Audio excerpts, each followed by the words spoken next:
అదే అంటున్నాను సార్. ఇప్పుడు జగన్ గారికి 11 సీట్లే ఉన్నాయి అని హేళన చేసే వాళ్ళకి జగన్ అసెంబ్లీకి వస్తే ప్రతిపక్ష హోదాలో కూర్చుంటే మీకు పోయేదేముంది? ఆయనకన్నా మీరు బాగా పరిపాలించినప్పుడు, ఆయన పరిపాలన చేయలేదు అని మీరు చెప్తున్నది నిజమైనప్పుడు, ఎక్కడైనా ప్రతిపక్షం లేని అసెంబ్లీ ఉందా ఈ దేశంలో? ఒక్క ఆంధ్రప్రదేశ్లోనే. గతంలో జగనన్న అనుకునింటే చంద్రబాబు నాయుడు ప్రతిపక్ష హోదా లేకుండా చేసుండొచ్చు. కానీ ప్రజాస్వామ్యాన్ని గౌరవించే వ్యక్తిగా జగనన్న ఆ రోజు చంద్రబాబు నాయుడిని ప్రతిపక్ష హోదాతో కంటిన్యూ చేశారు. వీళ్ళు చేసే నీతిమాలిన రాజకీయాలు ఆ రోజు చేసుంటే ఆయనకు ప్రతిపక్ష హోదా ఉండేది కాదు. ఎందుకంటే ఏ రాష్ట్రంలో అయినా ఒక ప్రతిపక్ష పార్టీ ఉండాలి. అధికార పార్టీ ఏదైనా తప్పులు చేస్తే అవి ఎత్తి చూపించాలి, నిలదీయాలి. వాటిని అధికార పార్టీ సరిదిద్దుకొని ప్రజలకి అండగా నిలబడాలి. దీనికే అసెంబ్లీ అనేది ఉంది. అంతేగాని ప్రజల్ని మోసం చేస్తాం, మాకు నచ్చినట్లు మేము ఈ రాష్ట్రాన్ని అప్పుల పాలు చేస్తాం, మా మీద ఎవరు మాట్లాడినా వాళ్ళని అరెస్ట్ చేసి దొంగ కేసులు పెట్టి లోపల పెడతామంటే ఎక్కువ రోజులు అవి జరగవు. ఎందుకంటే మీరు ఒకే విషయం చూడండి, మిర్చి రైతులు నష్టపోతున్నారు మద్దతు ధర లేక. ఎవరు వెళ్ళారండి అక్కడికి? జగన్మోహన్ రెడ్డి గారు వెళ్ళారు. జగనన్న వెళ్ళి నిలదీసిన తర్వాతే ప్రభుత్వం కదిలింది. ప్రభుత్వానికి బాధ్యత లేదా? వాళ్ళకు మద్దతు ధర ఇవ్వాలి, పెట్టుబడి సాయం చేయాలి అన్న ఇంగిత జ్ఞానం చంద్రబాబు నాయుడికి, పవన్ కళ్యాణ్కి లేదా నేను అడుగుతున్నాను. మొదటిసారి ముఖ్యమంత్రి అయిన జగనే అంత చక్కగా రైతు భరోసా ఇస్తూ, మద్దతు ధర ఇస్తూ, ఎక్కడైనా కరువు కానీ లేదా అధిక వర్షాలు కానీ లేదా తుఫాను కానీ వస్తే ఏ విధంగా కాపాడాడు వితిన్ 24 అవర్స్లో అనేది మీరు ఒకసారి రికార్డ్ చూడండి. మరి మొదటిసారి ముఖ్యమంత్రి అయిన జగనన్న చేయగలిగినప్పుడు 4వసారి ముఖ్యమంత్రి అయిన నీకు 30 years ఇండస్ట్రీ, 40 years అని గొప్పలు చెప్పుకునే చంద్రబాబు నాయుడు ఎందుకు చేయలేకపోతున్నాడు? మూలనున్న ముసలమ్మ కూడా బటన్ నొక్కుతుందనే. నువ్వు కూడా ముసలోడివే కదా, నొక్కేది బటను, ఎందుకు నొక్కలేకపోతున్నావు? జగనన్నని హేళనగా మాట్లాడటం కాదు, జగనన్నలాగా ఒక్క సంవత్సరం పరిపాలించి చూడు, తెలుస్తుంది.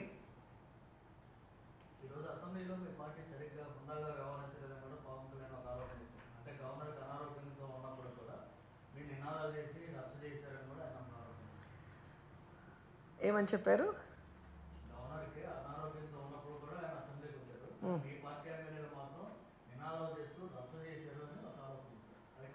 హుందాతనం గురించి పవన్ కళ్యాణ్ మాట్లాడటం కామెడీగా ఉంది నాకు.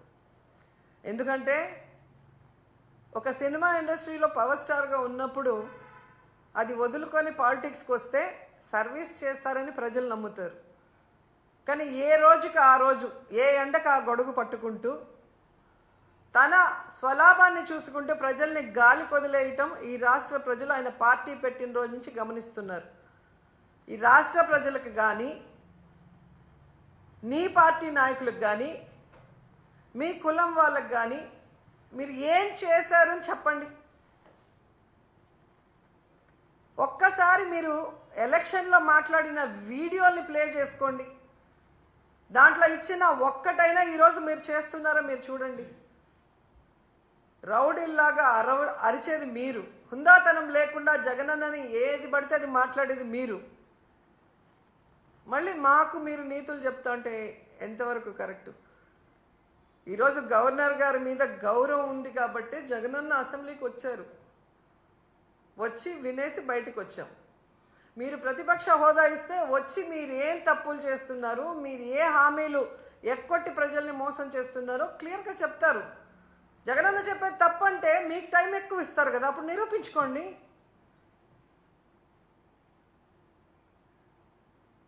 సో హుందాతనం మీకు లేదు. మీకు చంద్రబాబు నాయుడికి హుందాతనం ఉంటే ఈరోజు గౌరవంగా ప్రతిపక్ష హోదా ఇచ్చి లోపలికి పిలిపించుకొని ఈ రాష్ట్ర ప్రజలు గురించి మాట్లాడాలి. అసెంబ్లీ ఇన్ని కోట్లు ఖర్చు పెట్టి ఎందుకు మనం నడిపిస్తున్నాం? చంద్రబాబు నాయుడు, పవన్ కళ్యాణ్ సెల్ఫ్ డబ్బా పట్టుకుంటుంటే చూసి వినటానికి కాదు కదా. ప్రజల వాళ్ళ కష్ట సుఖాలో లేదా వాళ్ళ ప్రాంతానికి కావాల్సినవో అసెంబ్లీలో చర్చించడానికి వాళ్ళు ఒక రిప్రజెంటేటివ్గా ఎమ్మెల్యేని పంపిస్తారు.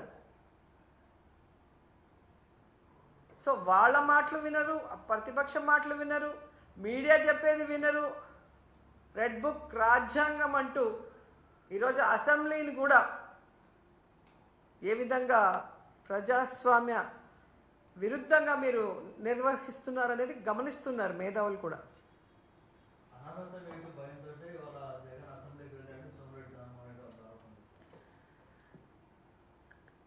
జగనన్న ఎప్పుడో చెప్పాడు, మీ వల్ల ఏమైతే అది చేసుకోండి అన్నాడు. ఇంకా అంతకన్నా ఏం చెప్పాలి? మీ వల్ల ఏమైతే అది చేసుకోండి అని చెప్పాడు కదా. జగనన్న భయపడతాడని మీరు అనుకుంటారా? ఈ రాష్ట్రంలో చిన్న పిల్లోడిని అడిగినా చెప్తారు జగనన్న ఎంత ధైర్యవంతుడో. సోనియా గాంధీని అడిగితే చెప్తుంది, చంద్రబాబు నాయుడు అడిగితే చెప్తారు. పైకి మేకపోతు గాంభీర్యం కాదు, వాళ్ళ మనసులో వాళ్ళని అడిగితే వాళ్ళకే తెలుస్తుంది జగన్ ఎంత ధైర్యవంతుడు.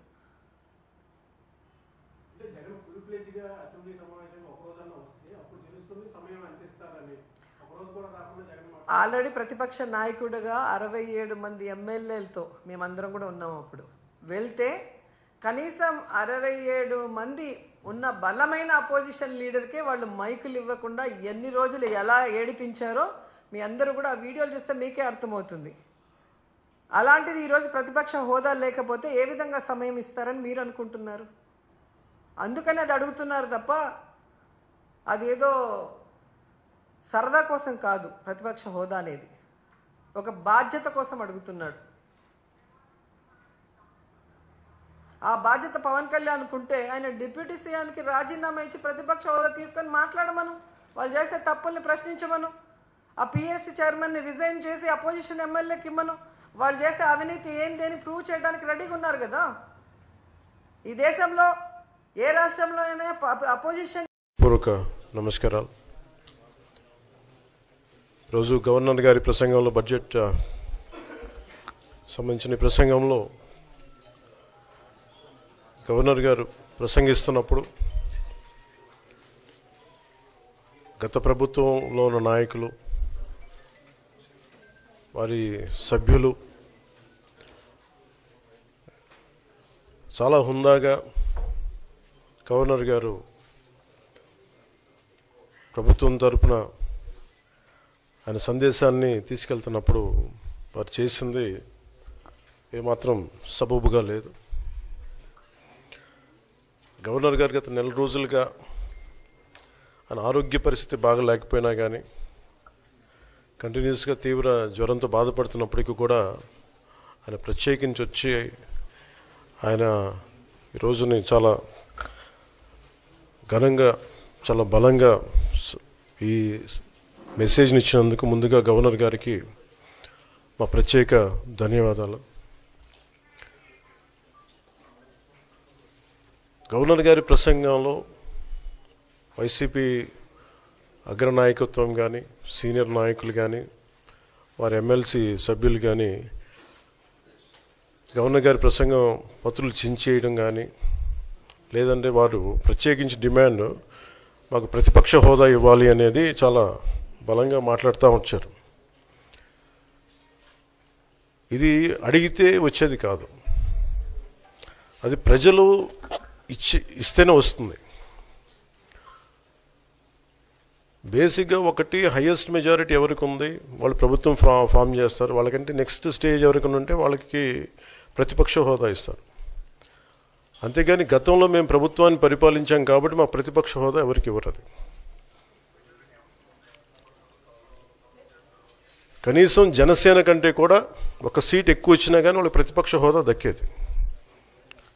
ఈ రోజున ప్రభుత్వంలో సెకండ్ లార్జెస్ట్ పార్టీ జనసేన.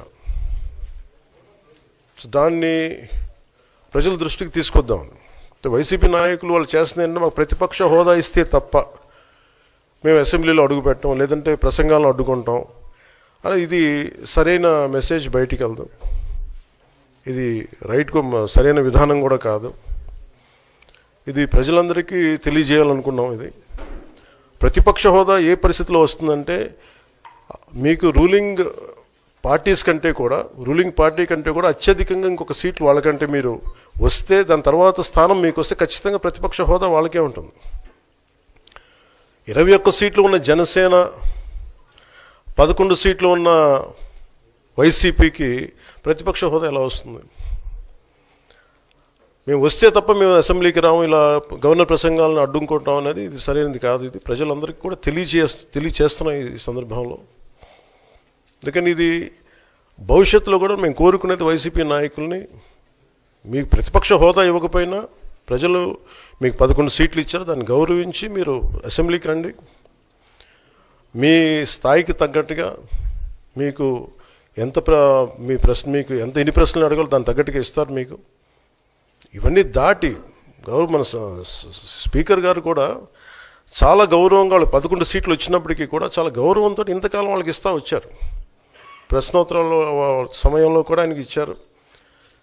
గతంలో కూడా ఇవన్నీ ఆయన రావడానికి కూడా, ఆయన ఎలా రావాలి, ఏం చేయాలి, దానికి కూడా చాలా ఏమాత్రం ఇబ్బంది పెట్టకుండా గతంలో కూడా చేశారు. ఫస్ట్ మీరు మనకి గవర్నమెంట్ ఫామ్ అయిన తర్వాత కూడా వీటిని దృష్టిలో పెట్టుకొని వైసీపీ కొంచెం హుందాగా వ్యవహరించాల్సిన అవసరం ఉంది. వైసీపీ నాయకులకు కూడా మీకు బాధ్యత ఉంది. గవర్నర్ గారి ప్రసంగాన్ని మీరు ఆ విధంగా మీరు ప్రశాంతంగా విని, దాన్ని వచ్చే జరుగుతున్న సమావేశాల్లో మీరు దాని మీద లోటుపాట్లు మీరు చెప్తే బాగుంటుంది తప్ప ఇలా కూర్చోబెట్టి అరుపులు కేకలు ఇది సమంజసంగా లేదు. అంటే అర్ధాంతరంగా ప్రతిదానికి అసెంబ్లీలోకి రాగానే గొడవ పెట్టుకోవాలి, దేన్నైనా విభేదించాలనేది ఇది చాలా లో లెవెల్ ఆలోచన విధానం, లో లెవెల్ స్ట్రాటజీ అది. ప్లీజ్ మీరు అప్గ్రేడ్ అవ్వండి, మీరు అప్లిఫ్ట్ చేసుకొని మీరు కూర్చోబెట్టి డెమోక్రటిక్ ప్రాసెస్కి గౌరవం ఇవ్వండి. మనస్ఫూర్తిగా వైసీపీ నాయకులకి ఇది నా విన్నపం, నా విజ్ఞాపన. This what I would like to say. And నిజంగా కావాలి అంటే మీరు ఈ 5 సంవత్సరాల్లో మీరు ప్రతిపక్ష హోదా మీకు రాదు, అది మీరు మెంటల్గా ప్రిపేర్ అయిపోండి. 11 సీట్లతోటి మీకు ప్రతిపక్ష హోదా ఇవ్వబడదు, రాదు. ఎందుకంటే ఇట్ ఈస్ చంద్రబాబు గారు, గౌరవ ముఖ్యమంత్రి చంద్రబాబు గారు డిసైడ్ చేసేది కాదు, జనసేన డిసైడ్ చేసేది కాదు. దానికి రూల్స్ ఉన్నాయి, దానికి రెగ్యులేషన్స్ ఉన్నాయి, నామ్స్ ఉన్నాయి.